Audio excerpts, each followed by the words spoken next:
Magandang gabi mga kababayan ko. Meron ho akong sasabihin sa inyo. Marami kasing haka-haka, chismis dito, chismis doon. Alam ko nalilito na kayo. Yung iba naman parang desperado na kung ano na nangyayari sa gobyerno. Alam ho, itong problema talaga ng COVID, hindi ganun kadali. For one, ang greatest disadvantage natin is hindi tayo mayaman. At ito labanan ito ngayon sa highest bidder nga. Kung sino yung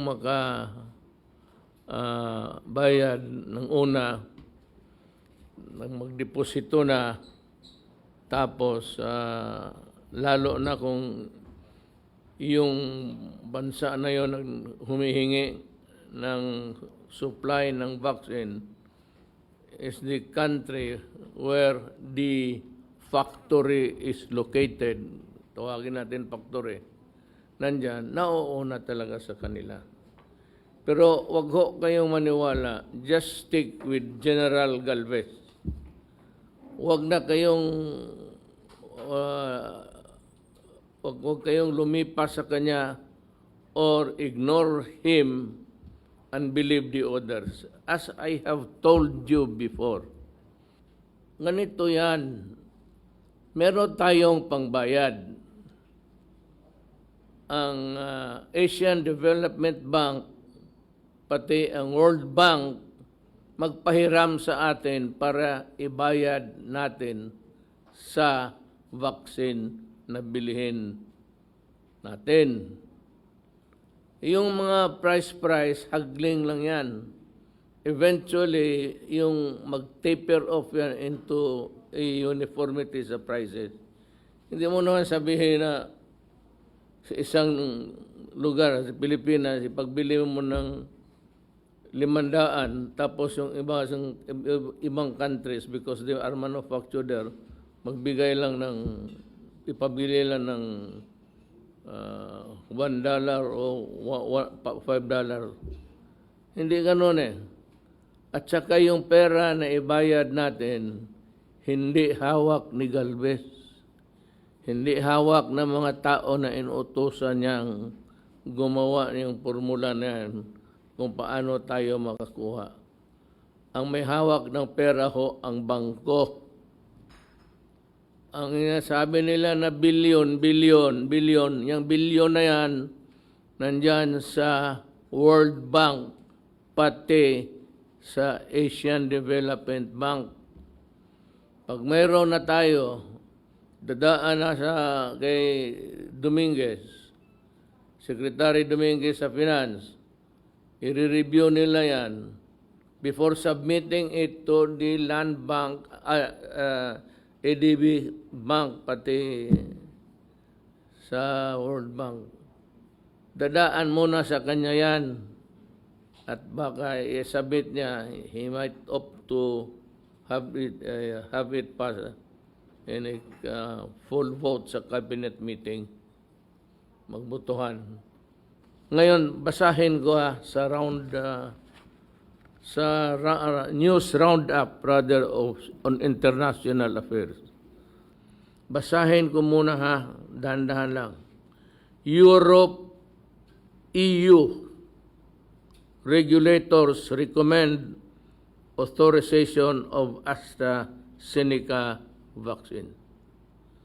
Tignan mo ang kagago ng European Union The European Union's medicines regulator on Friday recommended authorizing the Oxford AstraZeneca COVID-19 vaccine for the use among its 27 member states. Kaya ito Europe, mga European countries, parang asosasyon nila. Tapos, nagsabi dito, keeping off a turbulent week which shows the black attacked the drug maker over delays sa supply. Ito sa Europe na to, ginagawa na ito mga medisina doon. Sabi na, the European Medicines Agency, meron pala sila, European Medicines Agency said the AstraZeneca vaccine will prevent the deadly coronavirus from attacking people who are at least 18 years old. The vaccine has been administered in the UK since early this month. I expect the company to deliver 400 million doses as agreed. The European Commission President Ursula von der Leyen said. Meanwhile, the European Commission launched a new mechanism on Friday to monitor and in some cases block coronavirus vaccines exports out of the European Union. The European Union has voiced concerns that vaccines could not be sent abroad, before companies fulfilling obligations in their block. Ganong kadali. Ang atin dito, ASEAN, but we are not really as powerful as the EU. Wala tayong connection, wala tayong pera. May pera tayo pero naka-ready lang, standby. So yung mga haka-haka, mga istorya, chismis ng mga yung nakita ninyo sa TV during the last 2 weeks preceding ngayon, walang nangyari. Puro na ito na papriso namin si Galvez. You can talk of billion. Wag mo na, gawain mo ng trilyon. Kasi wala talagang pera. Ang pera nasa bangko. Wala tayong inipon na pera para dyan lang kasi hindi natin alam na yung COVID dadating sa buhay natin. Do you really want to know what's happening in our economy? You talk to Dominguez.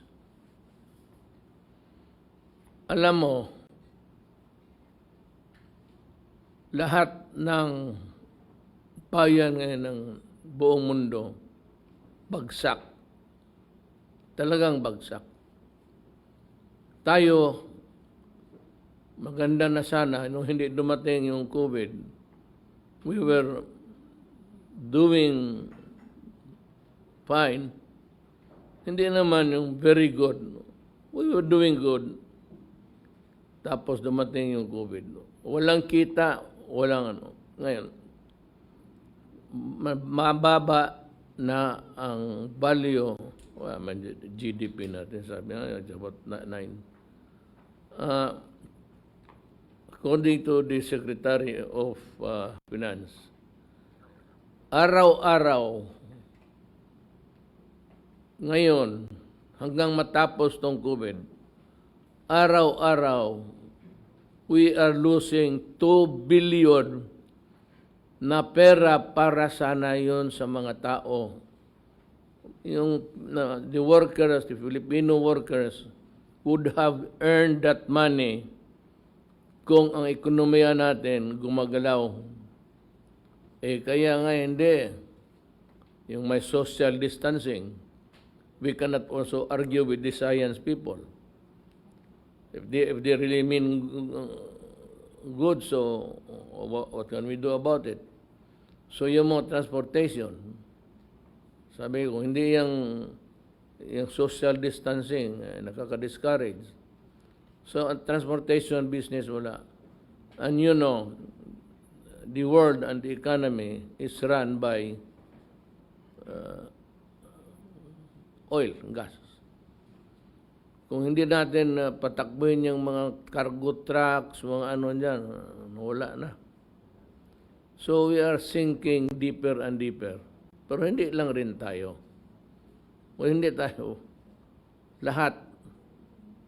Pero we are trying our very best to keep us afloat.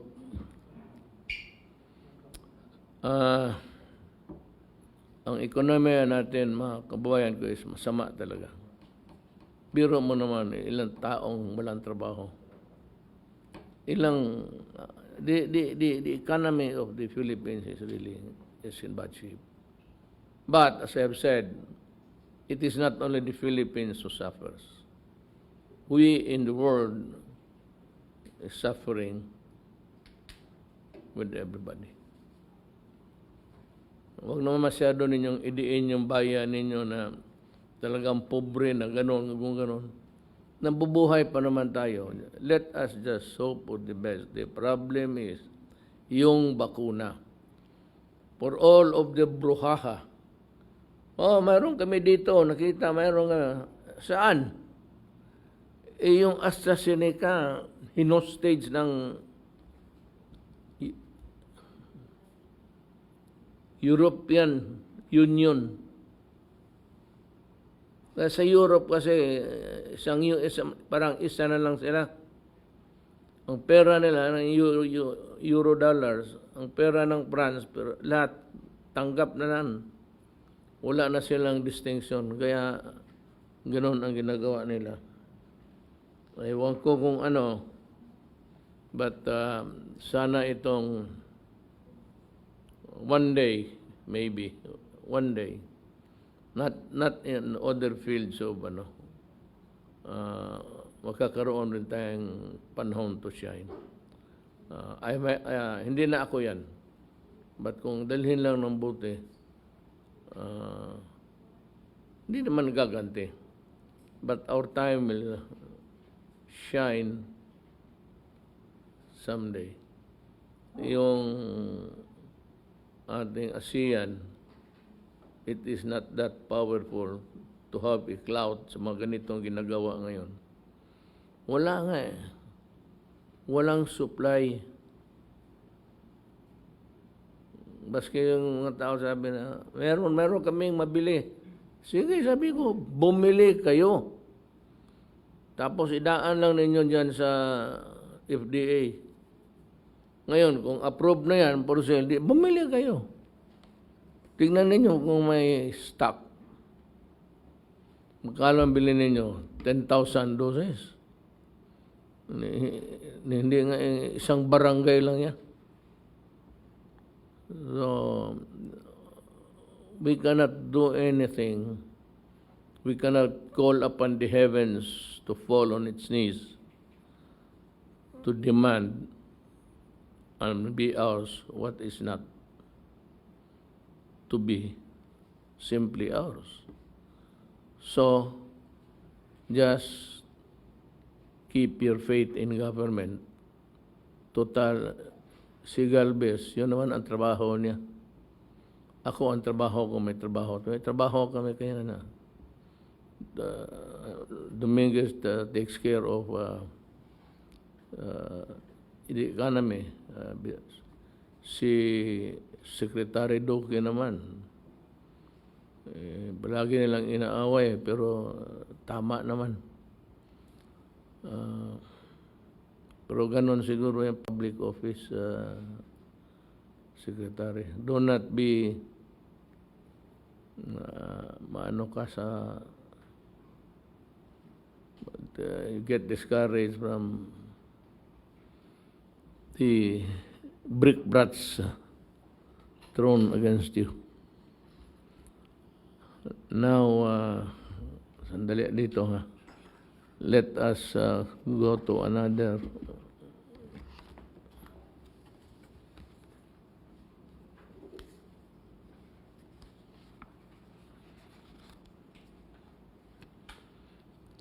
Ito nga din is, again, may I just read it? Maybe it will be fortified by the announcements also of the task force. Ang community quarantine classification as of February 1 to 28, 2021 as follows. As earlier announced, some areas will remain under the general community quarantine from February 1 to 28, 2021. NCR, Abra, Apayao, Benguet, Baguio, Ifugao, Kalinga, Mountain Province, Batangas, Luzon. Tacloban for Visayas, Davao City, Davao del Norte, Lanao del Sur, and Iligan City for Mindanao. Santiago City, Ormoc City, and all areas placed under the modified general community quarantine. Ito ulitin ko itong Santiago City, Ormoc, and all areas are placed under modified general community quarantine.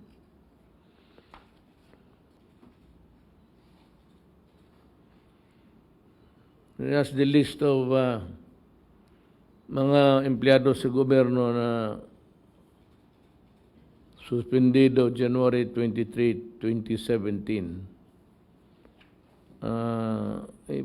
Florencio Padernal, misconduct, suspended for 3 months. Dr. Gregorio Pang Jr., same, misconduct,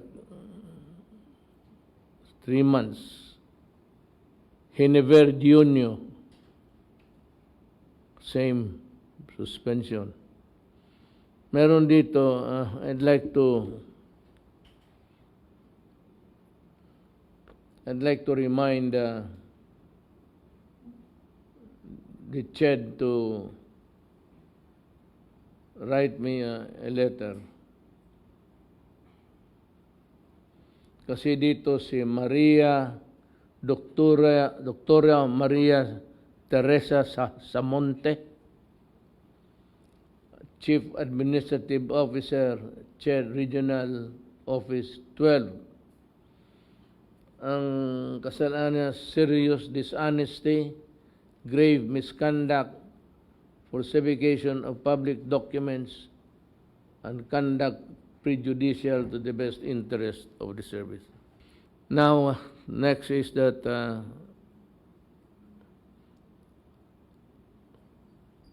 si General Galvez will give us a report on COVID-19 additional. So, where are we now, sir, sa ating negotiation sa vaccine?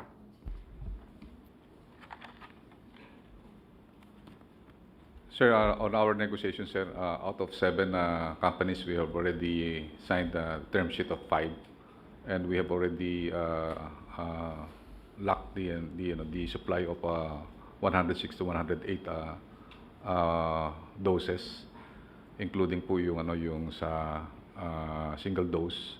So all in all, sir, we can by this coming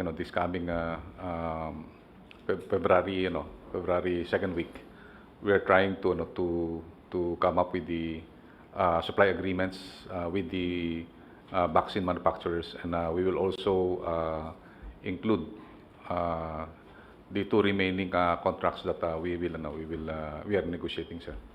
How many do you expect? We are expecting up to 146 to 148 doses po, sir. This excluding for the COVAX that we are assured to have more or less 40 million doses po, sir. General, with your permission, I'd like to ask the Secretary of Finance to give us the wherewithals kung paano to, how it is being played. Kasi yung number na we are targeting 70 million, he knows how to play his marbles well. I cannot follow him. So we'll ask him to just say how many Filipinos might be vaccinated, how many will not be vaccinated, and why we need a lesser amount. Sani, Tagalogin mo na lang, San. Thank you. Thank you, Mr. President. First of all, we are pursuing three approaches to the vaccine procurement. Number one, multilateral approach. Sabi ho nyo, yung World Bank, ADB, Asian Infrastructure Bank, at saka yung COVAX. Yung COVAX po, in-explain ho nyo, is a World Health Organization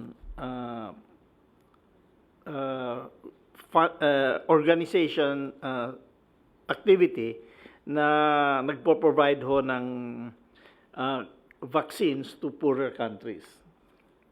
That's the first strategy, yung multilateral approach. Yung second ho, yung partnership with the private sector, at saka yung third ho, partnership with the local governments.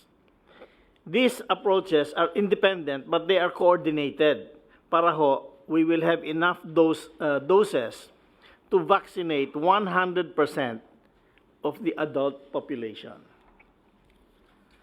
Ang multilateral approach ho, yung national government multilateral approach, meron ho tayong funding ng 1.38 billion US dollars.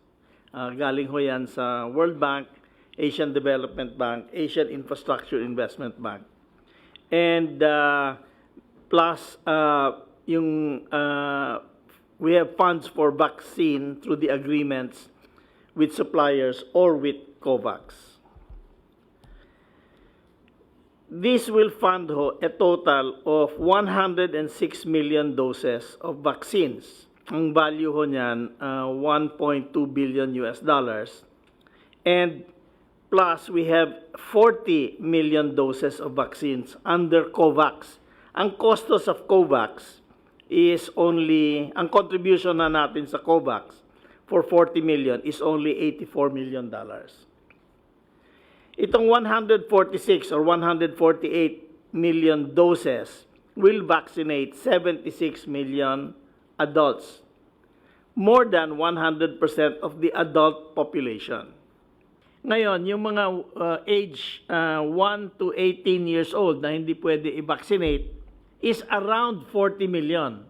So, we have to vaccinate around 70 million. However, we have negotiated for 92 million kasi ho, na-experience na nababasa natin sa dyaryo, may mga slippage, mga delay sa delivery.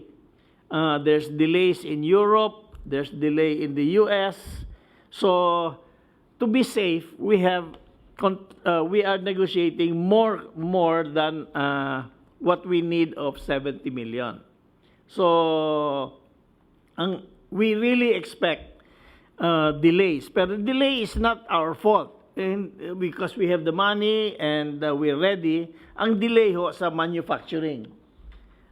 So this is how the program that we have. And I hope the public, if they have any questions, can ask Secretary Galvez, Secretary Duque, or myself to clarify on this. Now, we cannot just say the names of the vaccines in public, but these are vaccines, as I said, they are AstraZeneca, Pfizer, Novavax, Moderna, Johnson & Johnson, at saka Sinovac. So, this is ito ho yung program ng program natin. We need to vaccinate around 70 million. We have negotiations, tayo at saka yung private sector, around 178 million doses, good for 92 million people. So, this is our program. Let's go back to Secretary Galvez. Sir, ito pong next slide po, sir. Maganda po yung balita po, sir, natin kasi next slide po. Next slide. Dahil po nung nag-submit po tayo ng ating recommendation sa COVAX noong January 18, pinirmahan po namin ni Secretary Duque na tayo po ay mag-a-apply ng COVAX facility na for early rollout. Ang in-expect lang po natin ay 250 po na Pfizer. Actually, yun po ang ano po namin preparation. Pero gusto po namin magpasalamat sa WHO at saka sa Gavi po, sir. Dahil kasi talagang tinupad po nila yung pangako po nila na dahil kasi po talagang tinawagan po namin sila sa New York, tinawagan din po namin yung mga country rep po dito. Na sinabi po namin talaga na kulang po tayo sa first quarter ng of the year. Katulad po ng mga developing countries at saka mga poor countries. At maganda po na nagbigay po sila, sir, na 117,000 na Pfizer para sa ating mga healthcare workers. Yung pong po yan, 171 trans po yan, bibigay po sa atin. And then yung AstraZeneca rin po, nagbigay rin po ang COVAX ng 5.5 million to 9.2 million. So ito po, pwede po pong scalable po ito pagka nakita po nila na talagang kaya po natin i-dispose kaagad itong mga kasi po ang naipangako po sa atin ay 20% or more or less 40 million doses. So ito po, gusto po namin magpasalamat sa WHO sa Gavi dahil kasi talagang they're giving so much premium on the equity of access to poor countries and developing countries. And ito po, nakita po natin na meron din po itong tinatawag na mga kailangan po na mga corresponding next step na gagawin po natin at we will comply po ni DOH yung mga gagawin pong mga po natin. At natutuwa po kami at natutuwa po yung mga LGU na they will receive yung yung 117,000 na COVAX Pfizer and also more or less 5.5 million to 9.2 million po na AstraZeneca. Ang rollout po nito is mid or last week of February.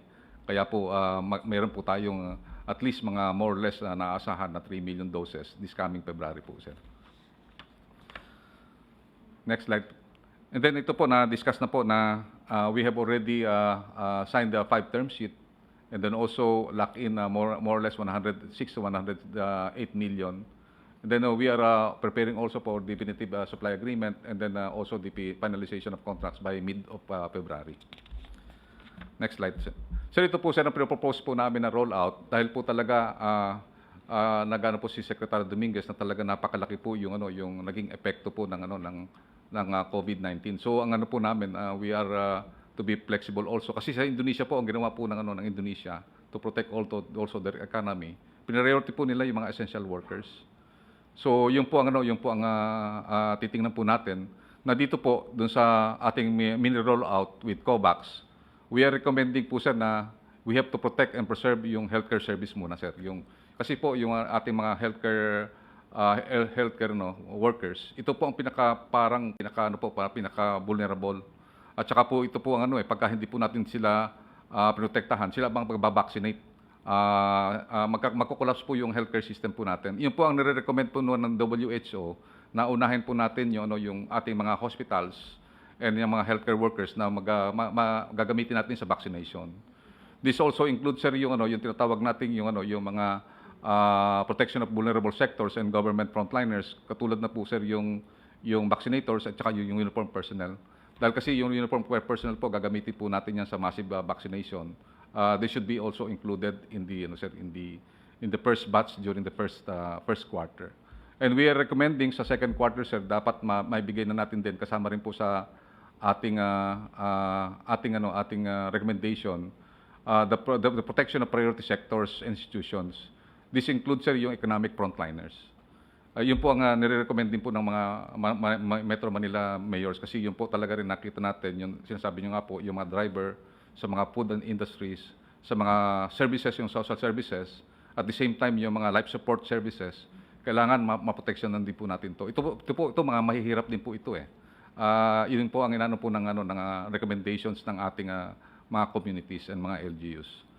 And then yung talagang full rollout po natin, our volumes will be coming on the third and fourth quarter. So we are expecting more or less 30 to 50 million doses per quarter during the third and fourth quarter. Pero yung mga po natin, yung ating pong mga manufacturers na ka-engage, they are willing na magkaroon po ng early rollout at saka early distribution sa quarter 2 kasama po yung tinatawag natin yung Serum Institute of India, which is considered the world pharmaceutical company We are negotiating na magkaroon po ng second quarter na rollout, especially yung Novavax po at saka yung AstraZeneca. So yun lang po, mahal na Presidente, at thank you very much po. Salamat po. Well, I think we are through with all of the topics that need to be discussed tonight. In their order, it is always the COVID and then the concomitant rocos that it creates in the minds of some people. I hope that this will clear up the fog, the mist in the gray matter between the ears of people floating na yung mabilis nga mag fast to the draw to condemn to start question. Ang hingiin ko lang sana, patapusin mo lang ninyo kami. Total, if there's a liability in one, there will be a liability in all. If there's a anomaly in the start, then verily at the end of the whatever project is undertaken or activity, it should always be there.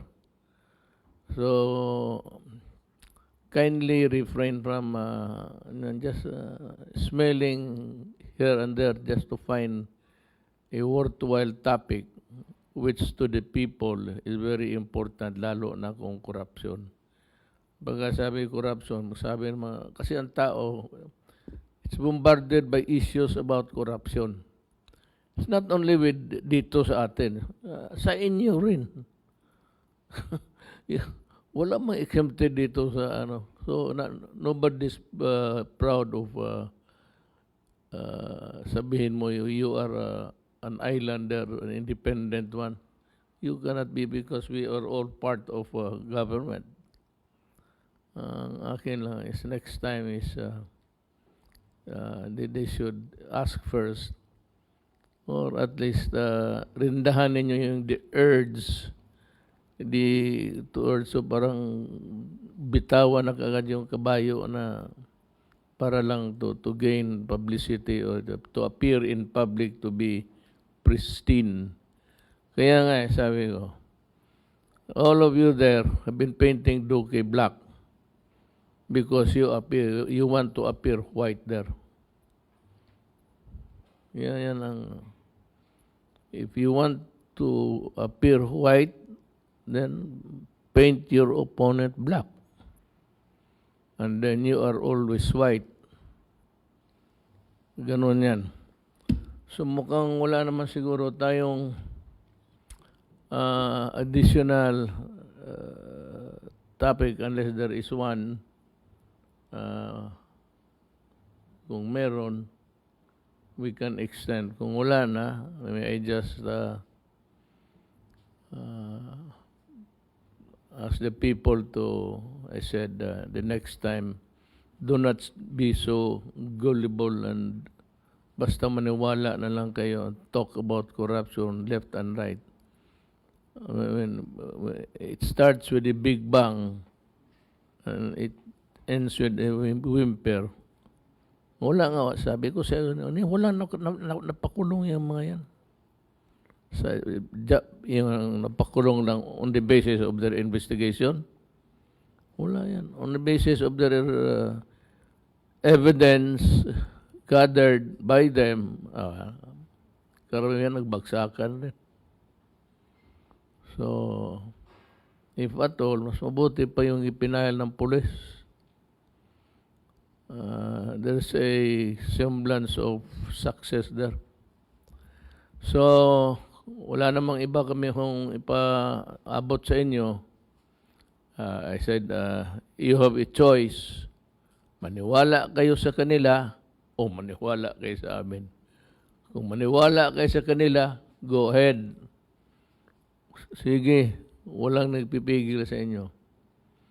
Ngayon, kung may naiwan na maniwala sa amin, just keep faith with us. At the end of the day, you will see that everything has been done in accordance with the rule of law. Salamat po.